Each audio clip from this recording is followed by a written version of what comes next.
Good morning. Well, things sure changed quickly around here. It wasn't 2 weeks ago that we were in the 90s, and now we're in the 40s.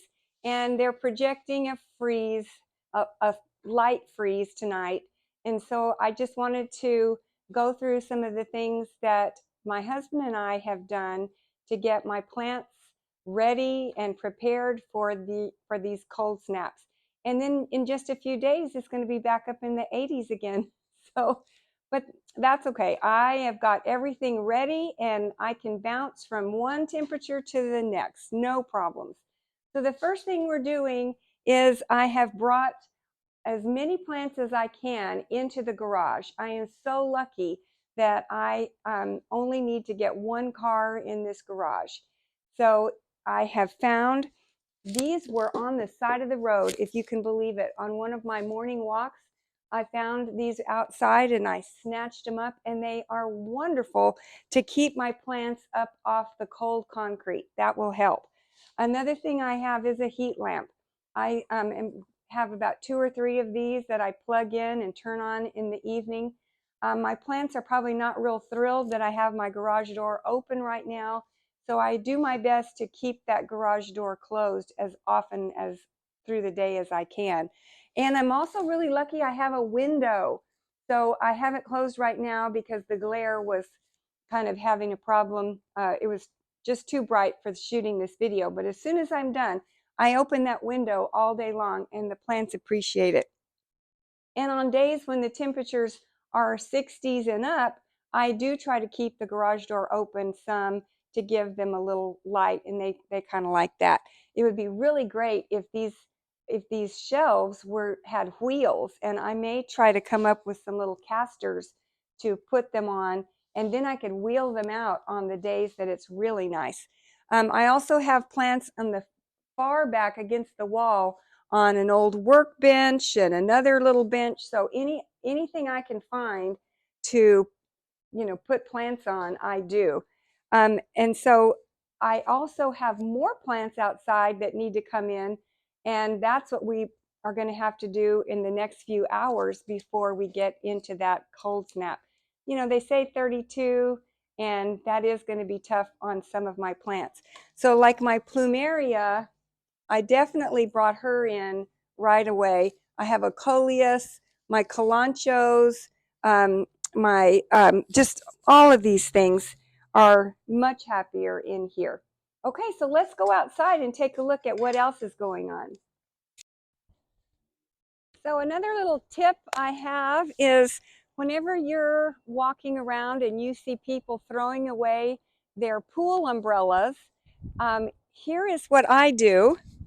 I very stealthily, so I don't look like I'm digging in people's trash, I quickly remove the fabric from the umbrella skeleton, and all you have to do is just quickly pull these off the prongs of the umbrella, and this part at the top, it just unscrews. You unscrew the cap, and this nice fabric comes off, and you have perfect plant covers.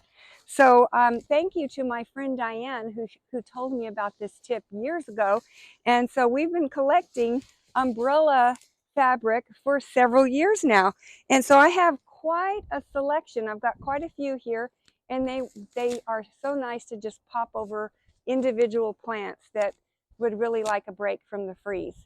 Okay, let's look at some more things. So today is Halloween, and I thought I'd give you a quick look at what I've got going on here. I set some pumpkins out, and I have a skeleton on the front porch. I have a few more things to put out for tonight, but I wanted to just show you, we have been in the 40s, and so far everything is still happy. Nothing has really died back yet, so that's great. But I wanted to show you this pumpkin I have left this one for the squirrels. and they have loved it, and they've got it all spooky looking. So that's been fun to watch the squirrels get in there and get all those seeds out. And my salvias are still looking good. This is in the 40s, but tomorrow I think they might look a little different after our freeze. But the coneflower are looking okay. They're quite sparse. They, at the beginning of the spring, they were nice and thick and looked great, but they've just had a really rough time in our heat. The Shasta daisies look great. All of this, when it really does, we get a hard freeze, all of this will die back and my yard will have nothing left but the Abelia as greenery. So let's get over here and see. I was going to show you my fall planters. I have a bit of ornamental kale and a cute pumpkin and some grasses and a little salvia, and the last of a mum. The mum is not so happy, and either is this potato vine. It did not like the 40s, but I think it still looks pretty good. The thing that's looking the best though is this beautiful kale, this ornamental kale and this salvia. So I'm going to make a few changes and have it look a little more wintry. Take out the mums, take out the potato vine, and see if I can't have it make a little change for winter. There's our skeleton. So you see behind the skeleton, there's a fern there. We have a begonia. This begonia has been so happy right now in the fall. It has put out more flowers than it has all summer long. Really, all the plants really like this weather that's in the 80s. And then I have another fern. So in the next couple hours, these ferns are coming inside.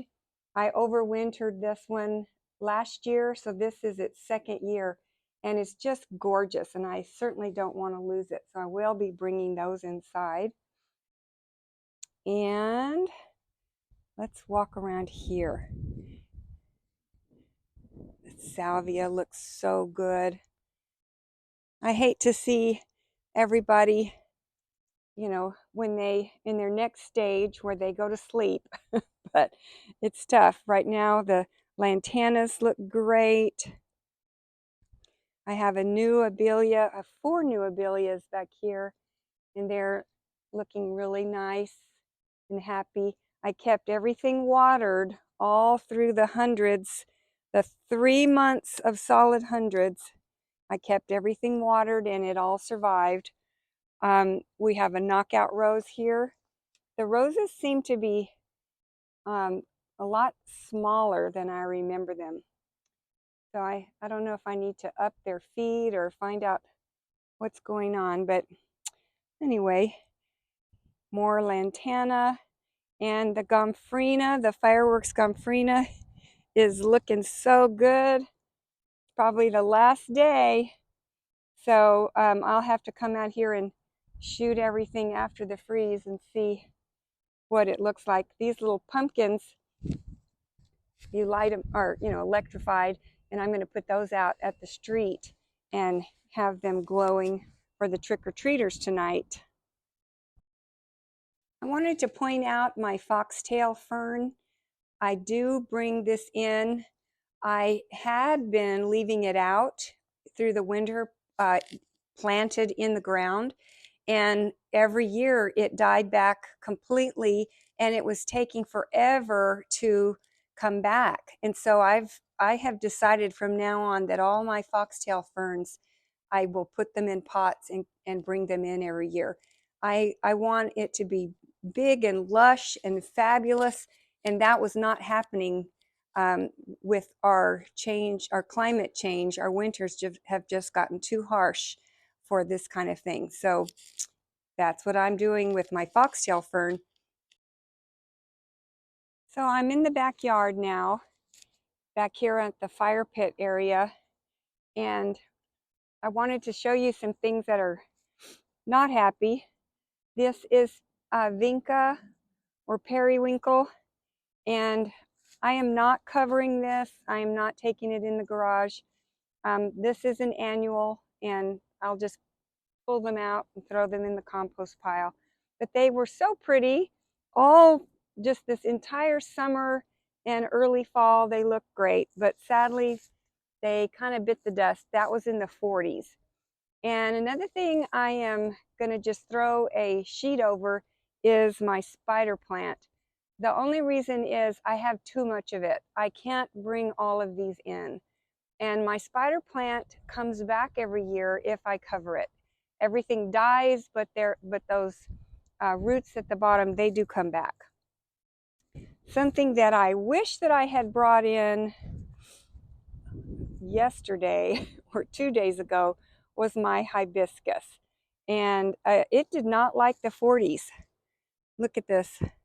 So I am probably going to lose all those leaves, but I am going to bring her in the garage. And she has a sister over here, a yellow one. And I feel terrible that I didn't bring them in. So your hibiscus don't like the 40s. And then another thing that I need to cover is my pittosporum. I used to keep my pittosporum in the ground, and every year they would completely die back, which they're not supposed to do. Pittosporum are evergreen, but our crazy cold snaps, we've been having these icy cold spells where things get covered with ice, and that causes them to die. And so I have started bringing my pittosporums inside. I have 3 of them. This one is having a really hard time bouncing back. And then I have another one in another place. So I do bring my pittosporums in. Now for this light freeze, I am just going to cover them with a blanket. I'm just going to cover them with fabric. Now you can buy fabric at any Lowe's to cover your plants with. We don't recommend using plastic. Stay away from plastic, but any kind of sheets, old sheets you're not going to use. Like I said, the umbrella covers, anything like that. And of course, the fabric you can buy at Lowe's and Home Depot work great. And then the next thing you have to do is make sure you get it on nice and tight, because in the wind, these things blow off and all of your work just went out the window. So I'm going to show you what I do to get these plants, these covers to stay on nice and tight. So the first thing I did here for this pittosporum is I put in a couple of stakes, and that way the fabric is not laying directly on the delicate leaves and could possibly do some damage. So I put these stakes in, and then I get my piece of fabric, whatever you've got, a sheet, and I put it over the plant.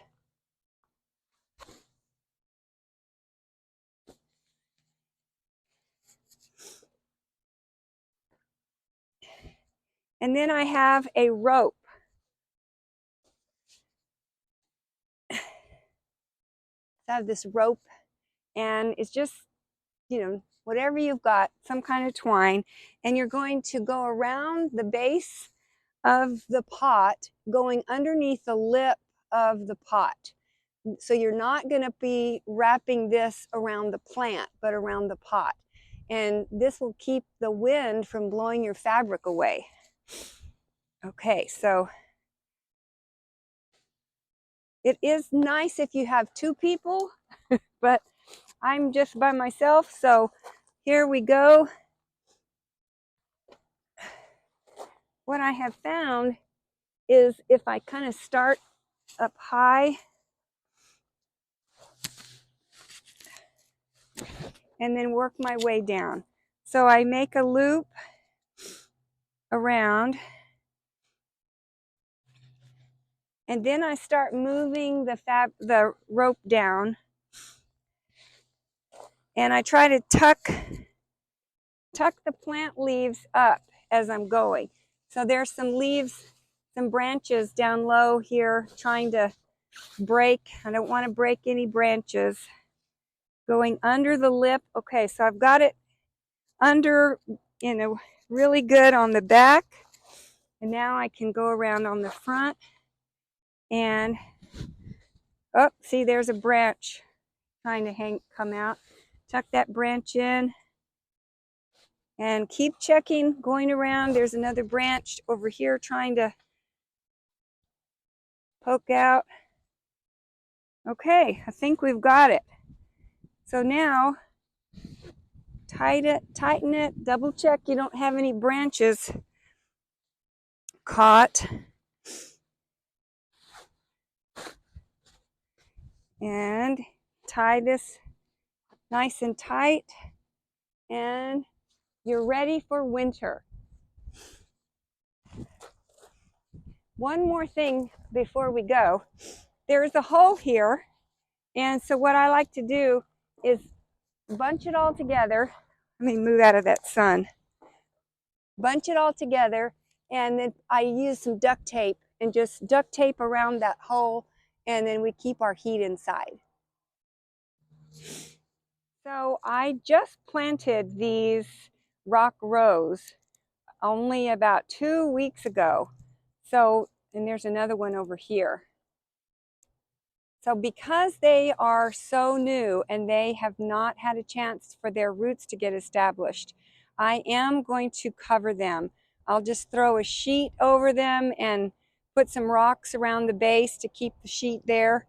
And that should do it. That should keep them from freezing and let them have a chance to get their roots established.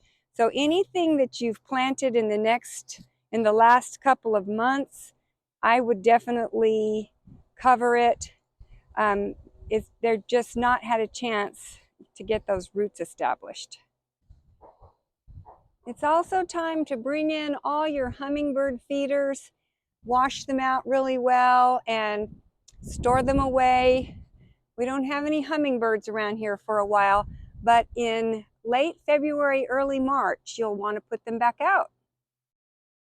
Well, I hope I've given you some good ideas on how to get ready for this first mild freeze we're going to have. If you've got to do it today, because if you wait, it'll be too late. So thank you so much for joining my channel today. If you like this kind of content, please like and subscribe for more. Okay, have a wonderful day, and I hope you get a chance to get out in your garden today. Bye-bye.